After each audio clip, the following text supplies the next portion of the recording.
In this week's video, we have this Google Map view, which has an existing probably 70s tower building, and we'll look at the overlay technique to get a sense of the design proposal if we were to knock this down and build something new. And this is a great way to test design proposal in its context very quickly.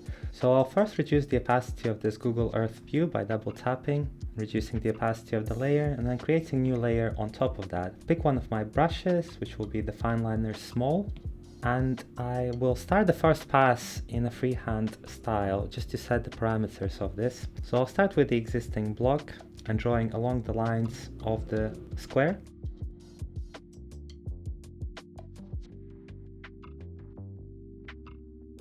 I'll use this existing building as a reference to set up the story height, so I'll go for 1, 2, 3, 4 fairly tall volumes. I reckon that I can get the same density of this block whilst being a bit more sympathetic to the historic background. I'll just complete the block using the context building as a reference for where to draw my lines. So now it's time to establish my main design moves, one of which will be giving back to the public this corner over here, faces this road.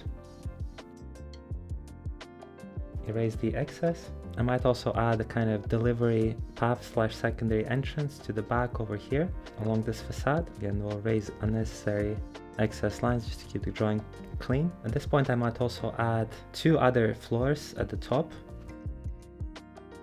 in line with these setbacks that I've just established. I might actually take this one a bit further down,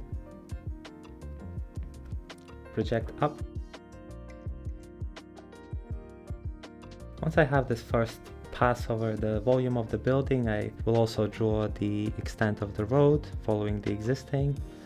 Over here, I probably want to extend my canvas a little bit, so I'll go to canvas, crop and size, and then just simply extend it downwards so that I can kind of complete this corner. Do the same on the opposite side, and finally just put in where the access road is going to be inside the building from the opposite side. Let's now mark up the floors and delete the excess lines. I have another 2 subdivisions at this top volume.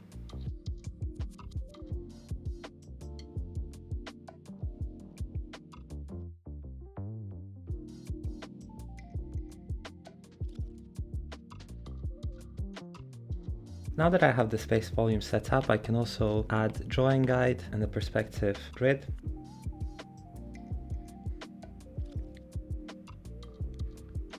And all I was doing here is just following the lines of the context buildings for each of the 3-point perspective guides. Keep these lines on just to serve as a guide, and I'll reduce the opacity of the layer above and also of the image layer below so I can see a little bit better. Now let's finesse this a little bit more, create a new layer on top, enable the draw assist, and then just do the same as before, outline the volume, but this time doing it a bit more accurately.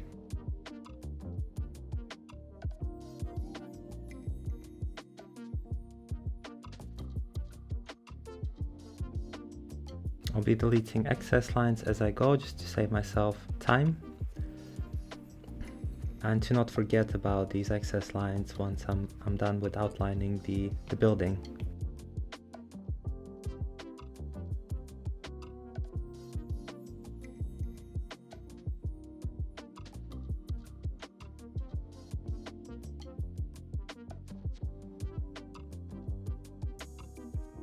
At this point, I'll disable the drawing guide and I'll hide the layer below that I drew on first, increase the opacity of the Google Earth just to see if the perspective lines make sense and look convincing in relation to Google Map image. I think it looks kind of okay. Happy with that, so I'll re-enable the drawing guides and the layer below, and I'll reduce the opacity of the layer underneath. I'll create a new layer just so I can be a bit more scientific about how I find my floor levels. For that, I'll do several crosses along these elevations, one here, another one here, re-enable perspective guide and just draw where my floors be positioned. So if I have 4 stories, I know that I need to divide the facade 4 times, so I can now do the same to find the location of the bottom and the top story.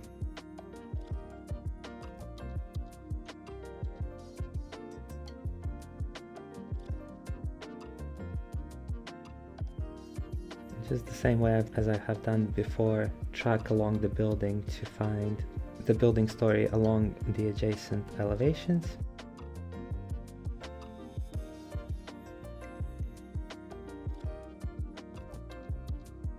Starts to look a bit complicated, so I'll reduce the opacity of this guide layer and hide the drawing layer that I created previously underneath. I'll create yet another layer just so I can separate this main layer where I have my drawing, and I'll have the layer specifically to serve as a guide for floors.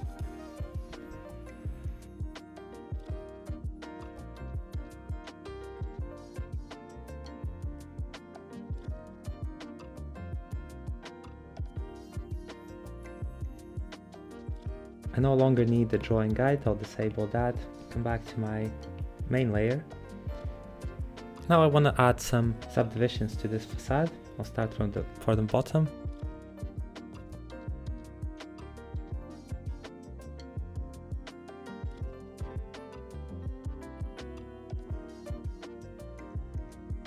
Before putting the windows in, I'm emphasizing the column depth and kind of the setback that I have at the top of the columns. Yeah, and deleting the excess lines once they're redundant.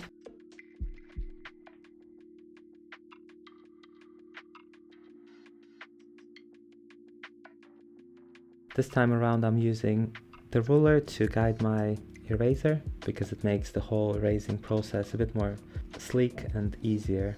It's gonna add some thickness to this parapet and at the top as well.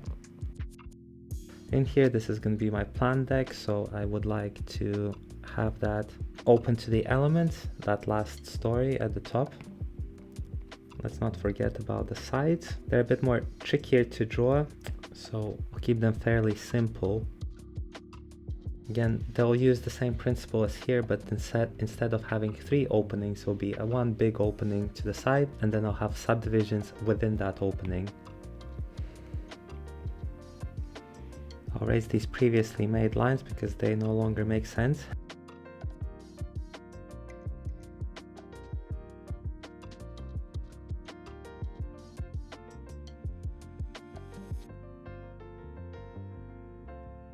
And finally, I will add the same kind of corner column to this facade here that goes inside the building underneath this air handling unit plant and the last floor above. Time to add some windows. I'll use the guide for floors underneath to locate my window positions. Going back to the main layer, I'll mark up the windows. Add the corner bit over here.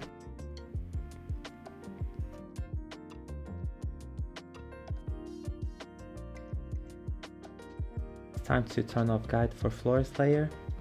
Let's add a couple more vertical divisions to these windows.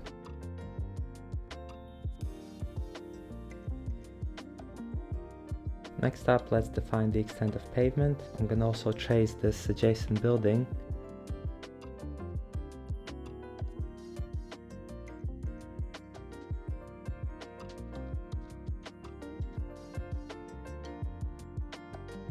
I'm turning off the perspective assist and I'm tracing freehand, and if I hold down the line, it'll create this half circle that I can use for the pavement.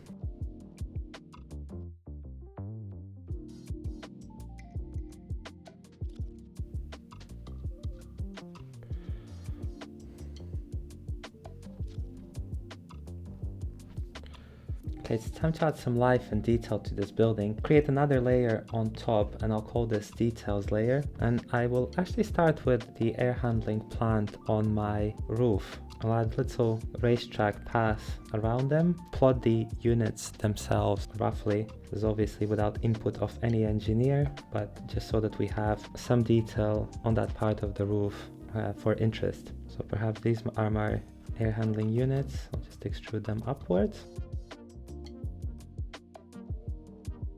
Perhaps at the very back I have a motor room for the lift, and then the header duct in front of these air handling units to supply air to the building. And I might just notionally show this path kind of tracking along this line, delete the excess.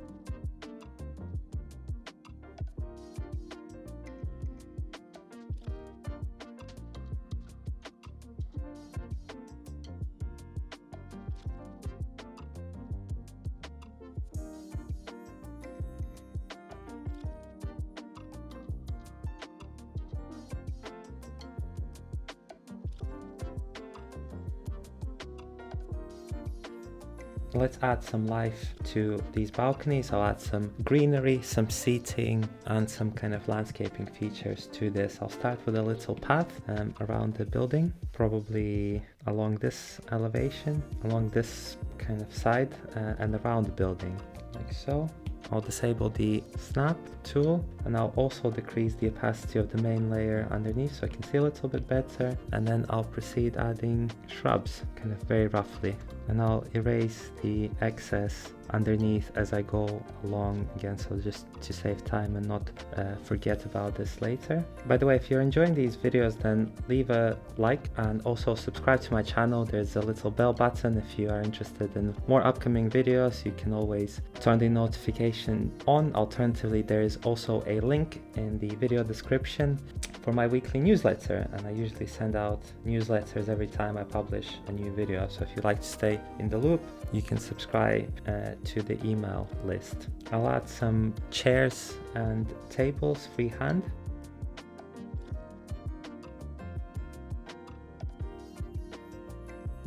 Might even have a little umbrella here for the waiting staff. And then some more landscaping features with the shrubs, perhaps more quiet benching arrangement.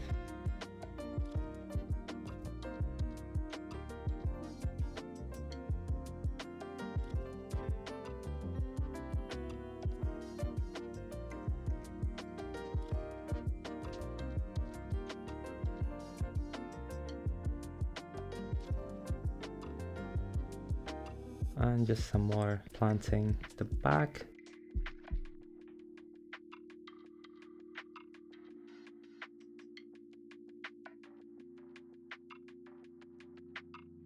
I'll proceed with detailing, adding floorboards.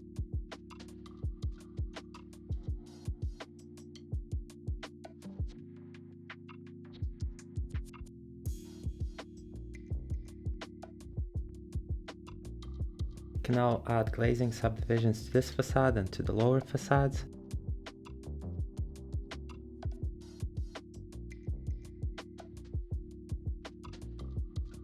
I'll just re-enable the main layer so we can see a little bit better.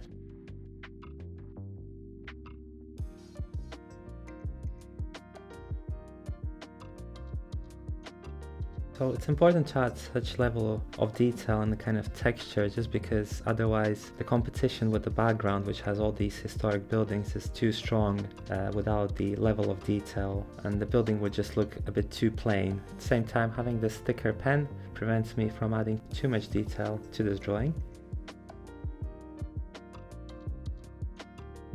Whilst I'm at the roof level, I can optionally add some more detail to these air handling units, perhaps the split of these boxes, the door for the control room, have some sort of control boxes on the face of it. Let's add similar subdivision lines to the top of these windows. One of the things I like to do is I always like to treat the context or the landscaping of these buildings, how it touches the ground and connects to surroundings, etc., in a nice way as well. So I like to add sometimes the texture in form of paving slabs.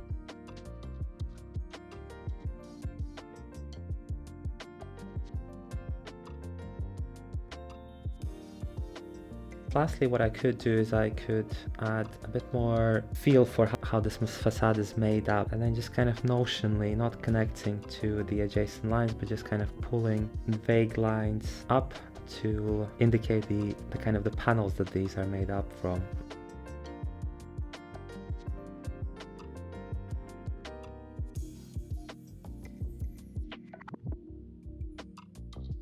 Let's just increase the opacity of the base layer, and then very lastly create a new layer on top of the base layer to track the background.